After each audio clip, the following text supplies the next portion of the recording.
Hello friends, स्वागत है आप सभी का एक बार फिर आपके यूट्यूब चैनल में डीटीएस क्लासेज में। तो आज हम शेयर करेंगे कक्षा 8 के लिए विज्ञान विषय का लेसन प्लान। प्रकरण जो इसका टॉपिक यानी प्रकरण रहेगा वो रहेगा ऊर्जा के स्रोत। तो वीडियो को पूरा देखिएगा, पसंद आएगी वीडियो तो वीडियो को प्लीज़ लाइक कर दीजिएगा, शेयर कर दीजिएगा दोस्तों के साथ। चैनल पे पहली बार आए हैं तो चैनल को प्लीज़ सब्सक्राइब करके बेल बटन को प्रेस कर दीजिएगा, ऐसे ही इंपॉर्टेंट वीडियोज़ की नोटिफिकेशन सबसे पहले पाने के लिए। तो चलिए शुरू करते हैं। बाकी अगर आपको इसका पीडीएफ चाहिए तो पीडीएफ की लिंक डिस्क्रिप्शन बॉक्स में अवेलेबल है, आप जाके वहाँ पे छोटा सा मार्जिन पे करके पीडीएफ भी डाउनलोड कर सकते हैं। तो स्टार्ट करते हैं ये वीडियो।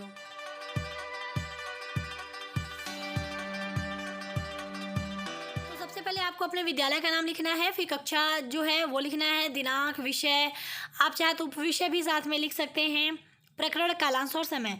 तो कक्षा 8 है, विषय आपका विज्ञान है, प्रकरण ऊर्जा के स्रोत हैं, और जो भी आपका टाइमिंग समय जैसे है 35 मिनट, जो भी आपके क्लास का पीरियड होगा, यानी मतलब फर्स्ट होगा, सेकंड होगा, थर्ड होगा, फोर्थ होगा, जो भी होगा उसको लिख लीजिएगा। जैसे इन्होंने द्वितीय लिखा है यानी सेकेंड लिखा है, और दिनांक जिस डेट पे आप लेसन प्लान मतलब बनाएंगे वो डेट रहेगा। तो ये हमारा हो गया बेसिक चीज़ें। अब चलते हैं समान उद्देश्य की तरफ। तो समान उद्देश्य में इन्होंने 4 समान उद्देश्य रखे हैं। पहला है विद्यार्थी विज्ञान विषय के प्रति रुचि ले सकेंगे। दूसरा है विद्यार्थियों की तार्किक व मानसिक क्षमता का विकास हो सकेगा। तीसरा है विद्यार्थियों में वैज्ञानिक दृष्टिकोण का विकास होगा। चौथा है विद्यार्थी दैनिक जीवन में विज्ञान की उपयोगिता को समझ सकेंगे। ठीक है, तो 4 इनफ है। अब बाकी चलते हैं विशिष्ट उद्देश्य की तरफ। तो इन्होंने विशिष्ट उद्देश्य में यहाँ पे जो है 3 विशिष्ट उद्देश्य रखे हैं। पहला है ज्ञानात्मक, तो विद्यार्थी ऊर्जा के स्रोत संबंधी ज्ञान प्राप्त कर सकेंगे। दूसरा है बोधात्मक, विद्यार्थी ऊर्जा के स्रोत संबंधी प्रश्नों को समझ सकेंगे। तीसरा है कौशलात्मक, विद्यार्थी ऊर्जा के स्रोत संबंधी प्रश्नों को हल करने का कौशल प्राप्त कर सकेंगे। ठीक है, तो चलिए आगे बढ़ते हैं। तो बारी आती है सहायक सामग्री की। तो चौक, डस्टर, लपेट, श्यामपट्ट, चार्ट इत्यादि हो जाएंगे। पूर्व ज्ञान में विद्यार्थी ऊर्जा के स्रोत के बारे में सामान्य जानकारी रखते हैं।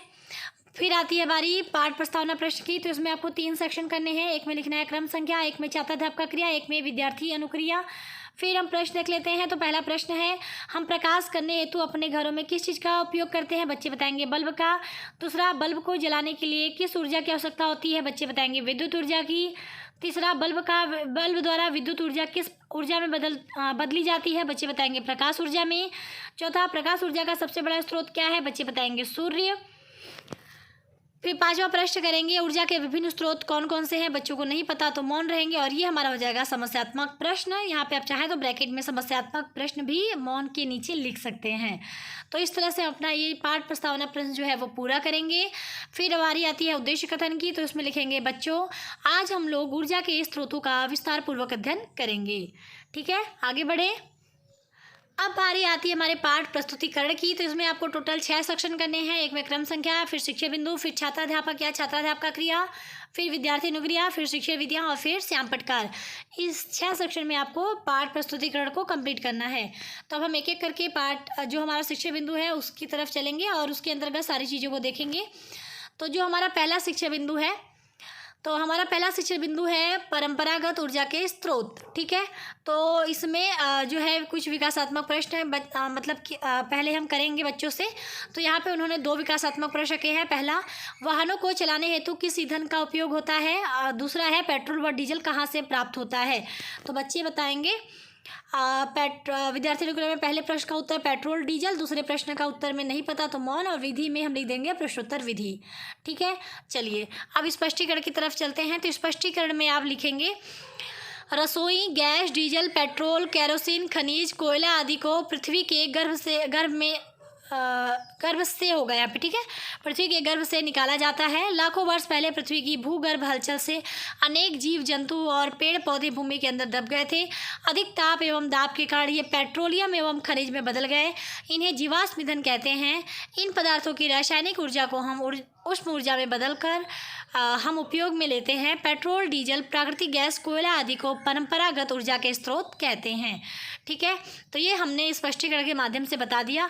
विद्यार्थी अनुक्रिया में विद्यार्थी ध्यानपूर्वक सुनेंगे और विधि में व्याख्यान विधि होगा। अब हम इसी में जो है इन्होंने बोधात्मक प्रश्न रखा है एक। तो बोधात्मक प्रश्न में इन्होंने एक ही प्रश्न रखा है, आप 2 प्रश्न रख लीजिएगा तो ज़्यादा बेटर होगा। तो इनका जो बोधात्मक प्रश्न में प्रश्न है कि परंपरागत ऊर्जा के एक स्रोत बताइए, तो बच्चों ने उत्तर दिया पेट्रोल, और विधि में हम लिख देंगे प्रश्नोत्तर विधि।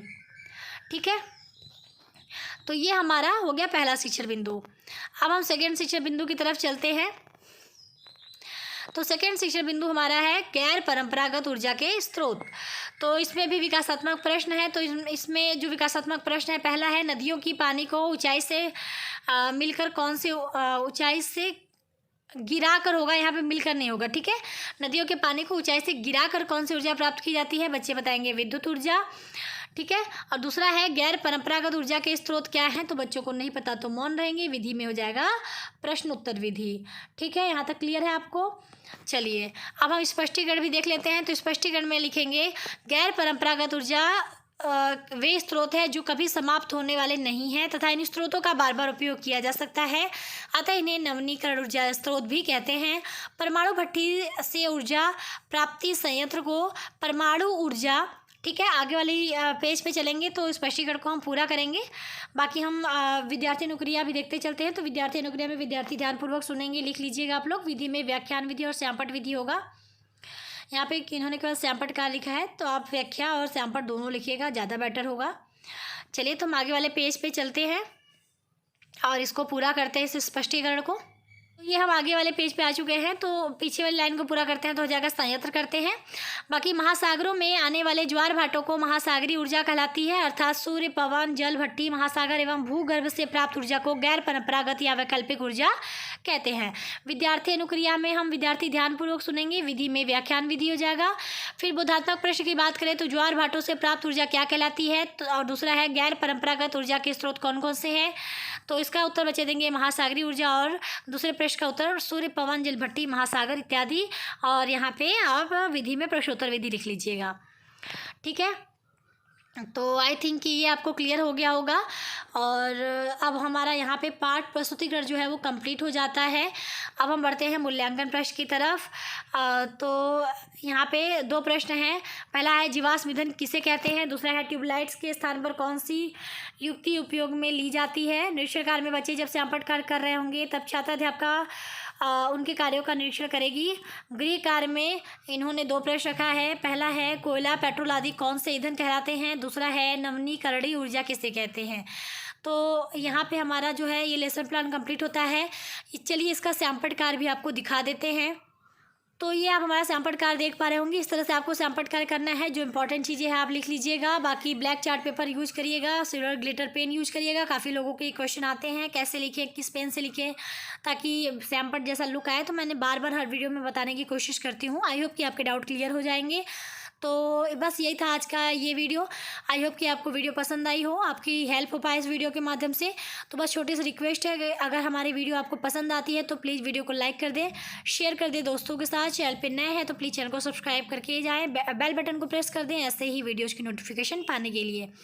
तो बस इतना ही, मिलती हूँ नेक्स्ट वीडियो में। तब तक के लिए टेक केयर, बाय बाय, जय हिंद।